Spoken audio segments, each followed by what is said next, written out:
No, we didn't get too much snow, but the roads out there, Andy, are really a mess. Drove home on my lunch break, and it's like a glazed donut. It is. Everybody, I'm sure the salt trucks are going to get out and get the intersections. The intersections are terrible. They Right. are. That's where a lot of the accidents are. We're not done with the snow. There'll be more. In fact, it should pick up a little more in the overnight period because we got more cold air coming in. So there'll be another dusting, another coating, and people will have to deal with it. But that could be dangerous because then that ice is under It snow. It will, and the problem is the salt doesn't work well at these kind of temperatures. I mean, it works, but not as effectively as it would be a little bit warmer. So obviously, leave extra time tomorrow, right?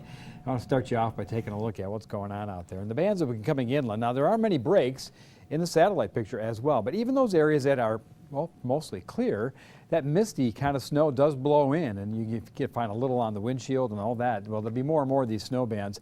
It is basically just coming in from the west on a strong west breeze, and between I-94 and say I-96, or maybe even a little bit further north, is where most of these bands line up. So Coldwater, Hillsdale will get a little bit tonight, and there'll be more to come in. The lake effect is going to kind of get wound up even a little tighter here in the overnight period into the morning hours, and that could be the worst time for us, obviously, on the way to work or school. We still have the same advisories. The purple shade is a winter weather advisory, about 1 inch to 3 inches. And again, when we talk about numbers, I say 1 to 3 doesn't mean the 3 is over here. It means the 3 is over here and the 1's over here because it's going to get higher closer to the lakeshore. The pink shaded areas, some areas already at 5 or 6 inches near the lakeshore, and they'll easily double that. In our counties in mid-Michigan here, Ionia, Eaton, Barry, and Calhoun, the western sections of those obviously could push that 4-inch amount before it's all said and done. The winds, they're pretty sustained, about 5 to 15, occasionally getting close to 20 with some higher gusts. That'll be all night and might even pick up a little bit by morning. So we've obviously got some pretty cold wind chills. Some areas below zero where skies are clear, and even where the clouds are in place,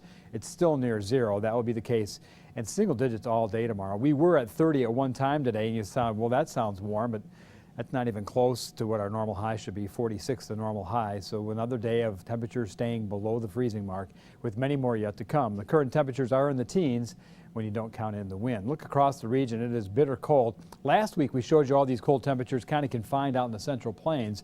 This massive area has moved in now for a couple of days. It will eventually rotate back up into Canada by the end of the week. But look what it does to all the lake effect going strong in Traverse City. Some pretty hefty totals will be up towards Petoskey, getting a little in the UP, and probably the strongest is either up in Petoskey or right here nearing Muskegon. That all comes to the east. We missed out on a low pressure today that went off to the east of us, and you see the rain on the east coast. But that low sitting up here is what drug all that colder weather down, and that's what's going to be around for a couple of days before we start to moderate a little bit. As you look through the forecast period, you see how these lake effect snow bands going strong into the morning hours. Again, if you get under one of the bands, it'll reduce visibility, a lot of blowing and drifting. You may travel the highway where there's nothing going on, and then you run into one or two of them. It's not a widespread area. Some areas get heavier amounts than others, and as we go through the afternoon, it tends to want to taper off towards evening. The winds change. The reason it's changing, here comes another system. So all of a sudden on Wednesday morning, the next low pressure with a general light snow comes in.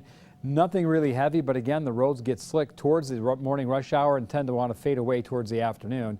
And then lake effect gets going again. Not as strong, but there'll be lake effect snow showers Wednesday night and Thursday before we can finally change things. Computer models are latching on to that 1 to 2 inches or so going into the morning hours and more on the western side of the state. The cold air is over us for a few days. It lifts north, but then one more batch comes down for Wednesday, Thursday, and then it moderates. You'll see in the 7-day, a little surprising what happens by Sunday. Snowy, windy, chilly, blowing snow tonight with some accumulations. The closer you get to the lake, the wind chill will be near zero, and those accumulations could be several inches. Our 1-800 Hanson's weather kit, it's Ava of 8-month-old of Lansing.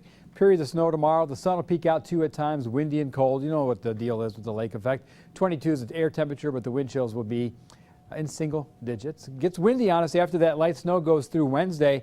We end up seeing the winds increase off the lake, so more snow showers Wednesday night and Thursday, lake effect that is. Friday looks good for Silver Bells, but a little chilly.